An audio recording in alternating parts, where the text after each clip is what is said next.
Welcome, ladies and gentlemen. My name is POV, and welcome to week 6 of Berserk, the 2016 anime. Now, this is going to be again one of those episodes in this series that I'm not too fond of. Um, I'm going to avoid ranting about it and just continue on with my overall overview as I tend to do, and try to keep it as non-biased as possible. Um, Being a manga lover myself, however, you can't deny, even as a anime watcher, you can't deny that things felt a little bit rushed. Overall, it had some pretty good moments, I'll admit that. Like, again, the animation not my favorite thing, but there were some really good shots. There were some really interesting and fun things to see, at least animated from the manga. um, but you could tell, at least pacing wise, that just a lot of shit went down. This should have been something built upon for 2 episodes and could have built up to a nice little cliffhanger in between. However, they decided to really push through with everything. But, I'm getting a little bit talkative again. Let me get into the overview and explain to you what I'm talking about. Excuse me. So the episode starts off kind of like with the last scene that we saw Casca in last episode, and that is her staring at the Tower of Conviction, and these demons straight up possessed bodies, and they're trying to come after Casca, and the little succubus, this demon spirit that we've seen a couple of times already, he straight up defends Casca, and Nina, the blonde girl who was with her, like decides to like, come on, let's just go back home. On their way, she encounters this guy whose name I forgot by now already. It's basically her love interest. He straight up likes this girl. He tells her like, hey, like, how are you doing? And she's like, hey, if you want my services, you know that I'm pretty sick, right? Yeah, it's not that. It's just that I want to know how you are. I want to know how you. You're basically like sucking, kissing ass. You could tell that this guy really does like her, not just for her prostitution abilities. Um, to which then we transfer over to Guts running away. We get the explanation that he just left Isidro back there after they met last episode, and he's just running off because he needs to get the fuck over where Casca is right now. On the way, he encounters our badass Skull Knight. Absolutely, despite it being 3D, like I absolutely did love the animation on him this episode. I kind of like seeing the metallic and the steel texture on the character. I absolutely didn't mind him in the movies. I absolutely don't mind him in this series. Don't ask why. Regardless, Skull Knight just explains to Guts that the eclipse will happen again, that there are more apostles, that there will be more apostles in there, and it just kind of gets Guts pumped up again, a little bit pumped up again, and we get this beautiful shot, which I absolutely have to give them props to the animators for, and that is like the half of Guts' face, but more towards the bottom left of the screen, and then which is like a dark tone because his whole like presence is like dark, and his color patterns are also like all black colors. And then on the right side we get then Griffith, which is like this blue and more of like an angelic kind of tone. I absolutely love that shot. Wallpapers, well, that's a wallpaper shot, so I may have to screen cap that one. And Skull Knight also brings up a very interesting point. He says like, listen, that mark, the brand on your neck, maybe it'll come in handy. So, I mean, also one last thing, like, don't care for more than one person, and that is something that has not been explained in the manga either. But there have been multiple theories that Guts may end up using a Bailey to maybe save Costco, or maybe to beat Griffith or some shit like that.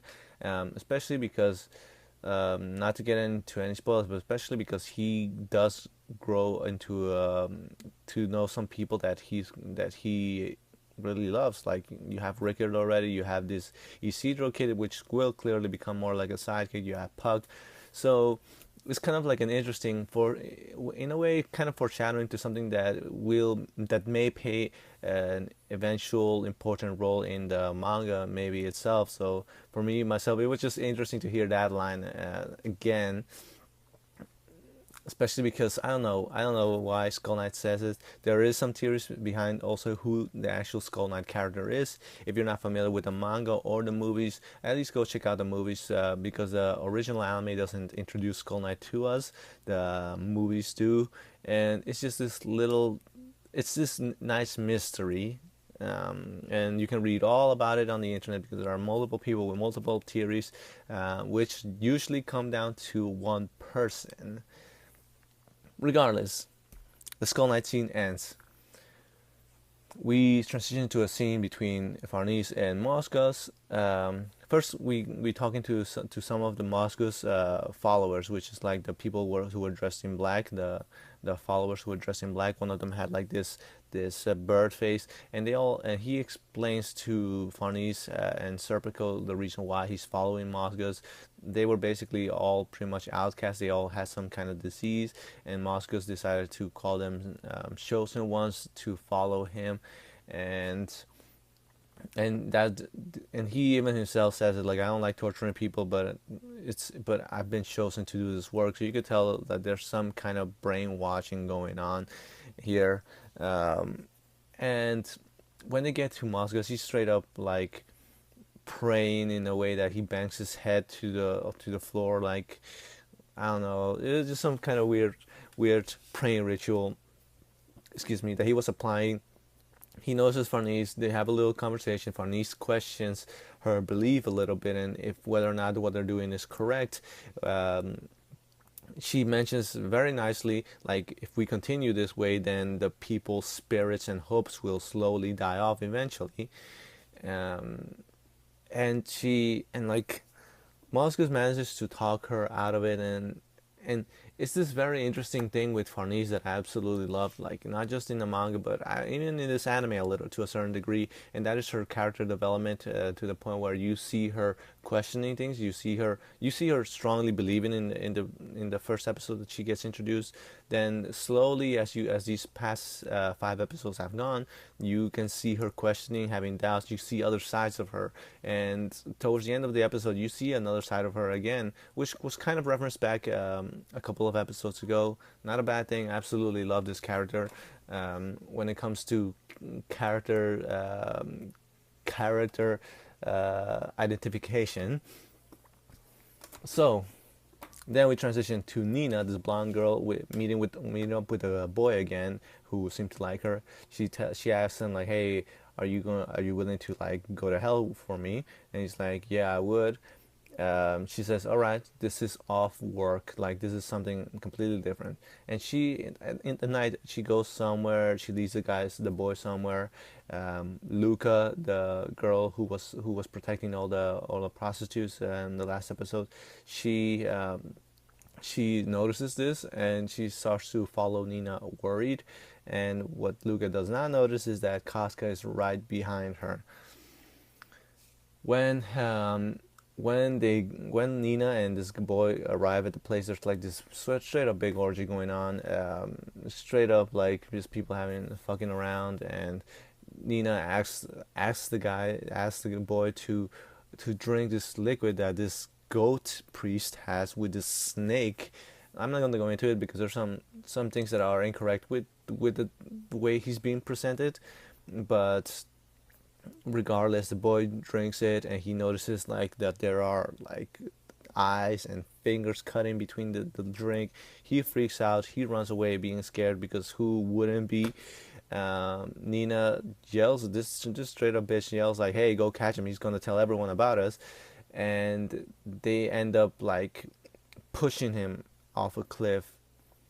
Now, something very interesting happens, and that is the fact that we have throughout this entire episode, I didn't bring it up earlier, but it happens throughout the entire episode, that these eyes are looking at them, and something manages to grab the boy before he dies, before he falls completely and dies and to his death. which is foreshadowing for something that's going to happen in this arc, and it's pretty cool, I guess, because we didn't really get that in the manga, if I don't remember at least properly, or I probably skimmed past it, or I didn't notice it. But seeing it now, it definitely is. They've made it very clear that something is watching them.